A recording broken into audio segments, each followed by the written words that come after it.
Welcome to the Glazov gang. It's Nonie Darwish, and we're continuing our discussion with Pastor Reza Safa now.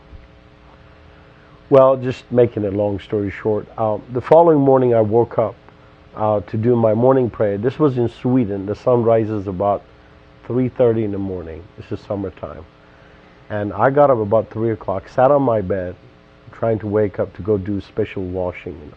I heard the voice of God for the first time in my life. And I used to travel 18 hours by train to a shrine of a dead imam, pray day and night to hear God, and never heard God. And here I prayed a simple prayer to Jesus, and he spoke to me. And he said to me, Reza, you don't need to pray like this anymore. Your sins are forgiven you. And the word forgiveness is rarely used in Islam. Am I right? Because we're not trained to forgive. No, Islam is based upon works, not based upon grace.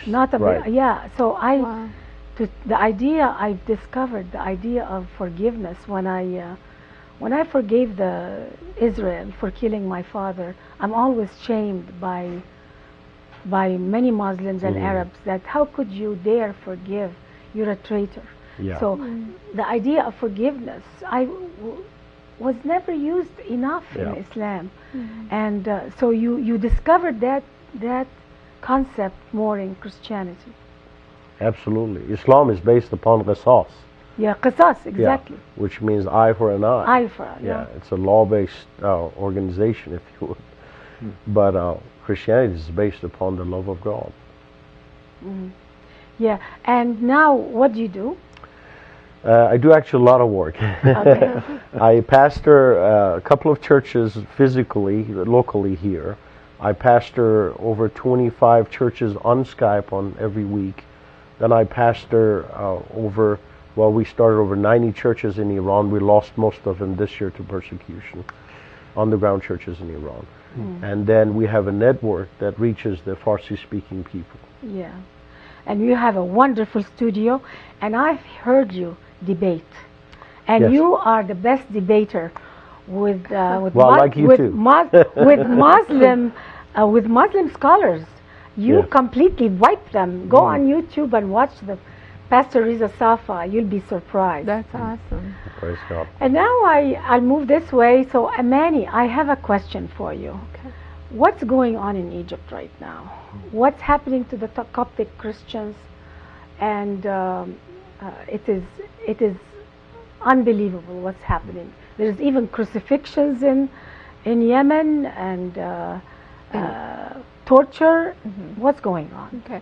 Well, what's going on is that the government was taken over by the Muslim Brotherhood after they have promised that they would not run for presidency, and then suddenly they are running for presidency. Isn't it true that the Muslim Brotherhood lies to the Muslim people? Muslim leaders lie to the Muslim people. Well, we know that this is based on the taqiyya law. Exactly. That they are allowed in the time of need to do so. And of course, the main goal for any Islamic government is to apply Sharia law and to gain the land for Allah. And this is the ends. The end game. No, I mean the end justify the means. So, and that's a law that is acceptable in Islam. Everything can be done as long as it's in the name of Islam. It's allowed lying, slander, killing, violence, terrorism, lie, everything. And let's clarify that to the viewer that this is not a human law. It is a law supposedly given by Allah, the God of Islam. So the law is that every piece of land, everybody, every knee shall bow to the God of Islam. So that's the law. And that's the goal of any government there. So when the Islamic government is taken over, what we keep hearing in every media aspect, and whether TV or papers or magazines, they say, well, we will guarantee the rights for Christians because they're zimmiyin. They are, as long as they obey us, we'll let them live. Right. Let's.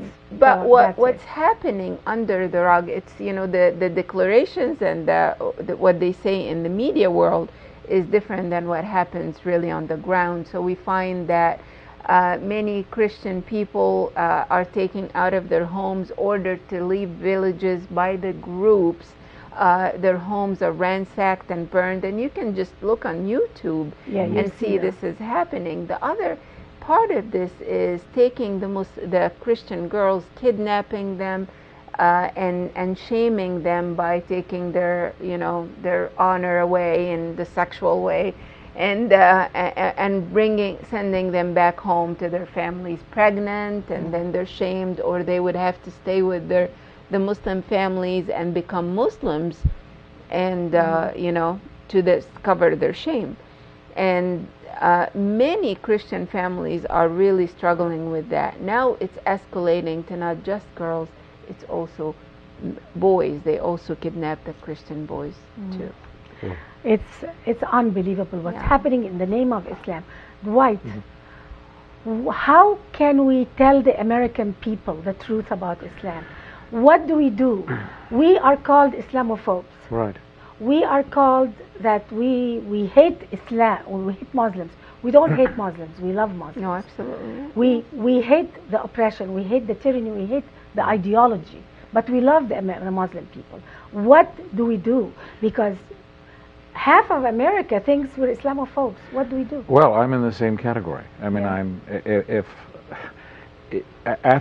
I was, for all intents and purposes, ignorant about the Islamic religion before 9/11. And then I read a book called The Man Who Declared War on America by Joseph Badansky.